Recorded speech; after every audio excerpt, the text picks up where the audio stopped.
سامعین پیش sponsor programme صحت بدن یہ پروگرام تہ تام واتناوان حیا ویلنس اینڈ ریسرچ سینٹر نزدیک پولیس اسٹیشن بٹمالو. یہ سہ ادارہ یت علاج باپت درکار خالص دوا ڈاکٹر فیروز صٲبنہِ نگرانی منزی تیار سپدان چھ. بازیاب سپدن باپت انیو تُہۍ تہِ تشریف حیا ویلنس اینڈ ریسرچ سینٹر نزدیک پولیس اسٹیشن بٹمالو. فون 7051545788.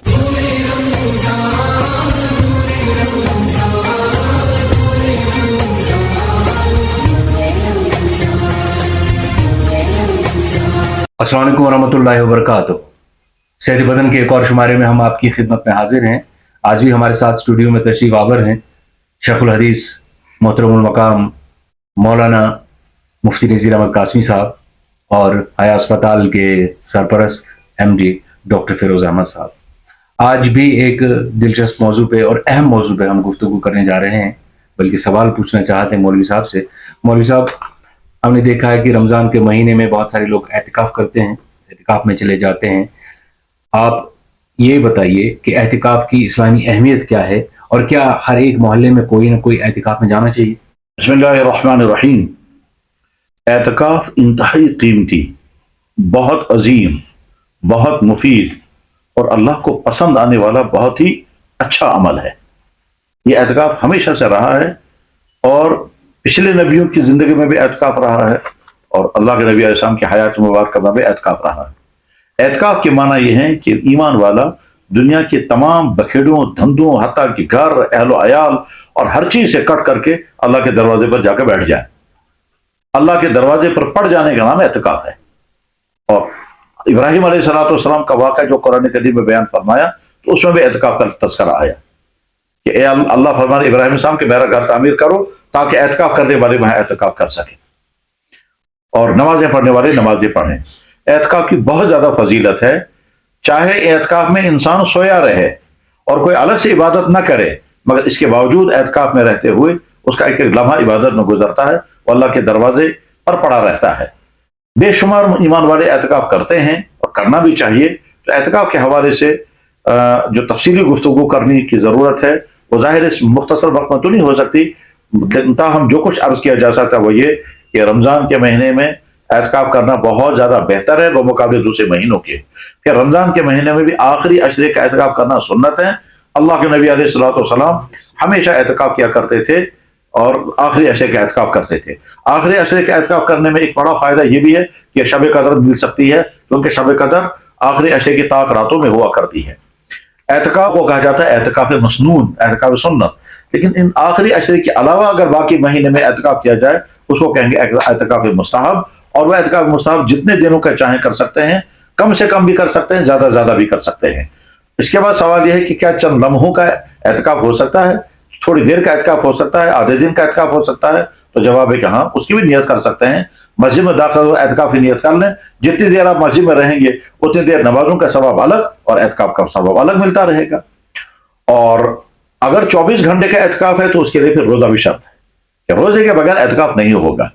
یعنی ہم نے 24 گھنٹہ 3 دن ہفتہ بھر یا مہینہ یا 40 دن یا پہلے زمانے میں جو بزرگ وہ چلہ کروایا کرتے تھے اعتکاف کی شکل میں، جیسے کہ ہمارے ہاں بہت سارے مقدس ترین آستانوں میں جہاں اولیاء مدفون ہیں ان کے دائیں بائیں جو ہیں وہ چل کوٹریاں، تو چلے کی کوٹریاں ہوا کرتی تھی. ان کا مقصد بھی یہی ہے کہ وہ اپنے مریدین کو ان کوٹریوں میں بٹھاتے تھے اور وہ 40 دن کا چلہ کر کے پھر اعتکاف کی حالت میں اور اپنی روحانی تربیت پاتے تھے وظائف کے ذریعے سے، تلاوت کے ذریعے سے، اور اس کے بعد پھر ان کے وہ مدارج طے کرتے تھے. تو وہ تو ہے اعتکاف مستحب. اور ایک اعتکاف واجب بھی ہوتا ہے. اگر کسی شخص نے یہ نیت کی کہ یا اللہ اگر میرا فلانا کام ہو گیا تو پھر میں اعتکاف کروں گا، فلاں کام ہو گیا تو 1 دن کا اعتکاف کروں گا، 3 دن کا اعتکاف کروں گا، تو یہ اعتکاف واجب ہو جاتا ہے. جب وہ کام ہو جائے گا اعتکاف لازم ہو جائے گا. مثلا فرض کیجئے ایک آدمی کی چاہت یہ ہے کہ میرا بچہ فلاں جگہ سلیکٹ ہو جائے، اور یا اللہ اگر میرا بچہ وہاں سلیکٹ ہو گیا تو میں 3 دن کا اعتکاف کروں گا. یا اس نے کہا یا اللہ ہمارے گھر میں فلانا بیمار ہے، اگر وہ صحت یاب ہو گیا تو میں 3 دن کا اعتکاف کروں گا. یا کسی بیمار کا ٹیسٹ بھیجا جا رہا ہے اور خدشہ ہے کہ ٹیسٹ کی رپورٹ جو ہے وہ پریشان کن آئے گی، تو نیت کی کہ یا اللہ اگر ہمارے اس بیمار کا ٹیسٹ صحیح آ گیا اور پریشان کن بیماری کی خبر نہ آئی اور لا علاج بیماری کا